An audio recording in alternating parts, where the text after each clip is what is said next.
Okay, let's practice. Okay, so these are pictures of, let's say you go into a home, you're going to start with this family, and maybe you want to get ready to do some observation. It's new for you, you're not intentionally doing it yet. I always say you can just ask families for pictures and then start thinking about things that you want to observe. And it might be them sharing videos with you, it might be sharing pictures and then talking about them and then asking to see. So, some of you in Coach to Coach have seen this before, but it's another way for us to practice together. So, just take a look, and when you look at these pictures in this child's life, right, what are the things that you can observe just from these pictures? What types of routines might be in this child's life?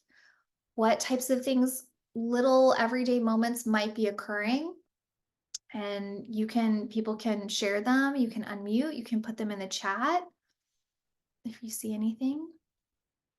So I know Wendy says it's a two-parent household. There's siblings, there's playtime outside. The family enjoys outings. Wonderful, right? Now look a little bit closer. What other things could we think this family might engage in? And I'm going to show you, but think about being a detective. Like, what daily routines might this family engage in? They do baby wearing. Okay, so Ariel says they do baby wearing. So can you imagine the routine around that? Like, I have so many questions about that already. I'm like, does she like it? Does it calm her down? Why are we doing this? Is it helpful? Does she see it and reach? Can I watch how this child gets in and out? Is this a routine that happens 5 times a day? So these are the moments. The same thing for getting up and down from the swing. You know, what happens there? Those are those little routines that we want to see because they're learning opportunities, right? Does the child understand what's happening? Does the child enjoy it? Is there a sensory component?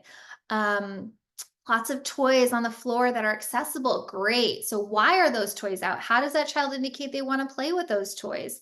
The child uses a pacifier. Definitely, I see that too. So I see this kiddo has an open mouth posture sometimes. I see she's got a pacifier here. She's got a lot of drool there. You know, maybe I have some questions around pacifier, breathing, who knows? All I'm saying is these are just things that I can start thinking about or analyzing a little bit more critically. I notice a lot of cause effect types of toys, bright colors, toys that make sounds.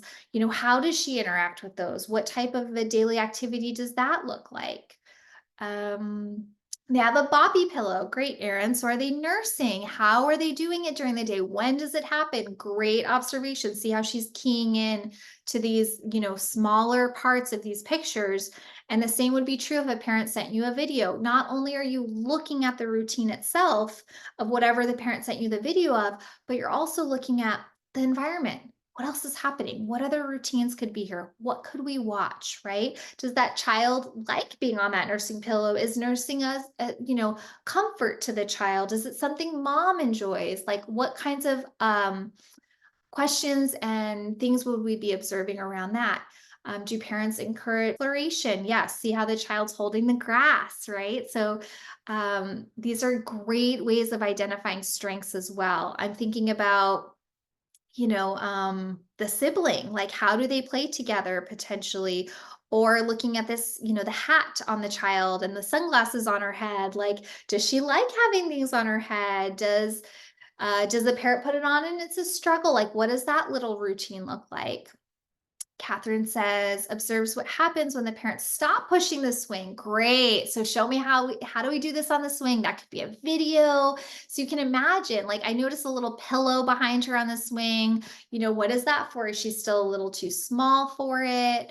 What has the parent figured out for themselves? So by being a detective, we can start to get into the nitty gritty a little bit more and figure out what parents are already doing. So remember, going back to the baseline, observing, getting more information, looking at pictures, looking at videos, and watching these routines and asking the right questions helps us observe parent strengths.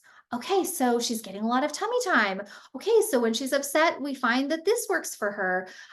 This is showing us those parents' baselines and all of these awesome strengths of the parent, the child, the daily activities, their relationship, how they connect together. So, again, if the point of observation is to find strengths to build from, look at how much we just potentially could have explored together with this family from these, I guess, nine-ish pictures.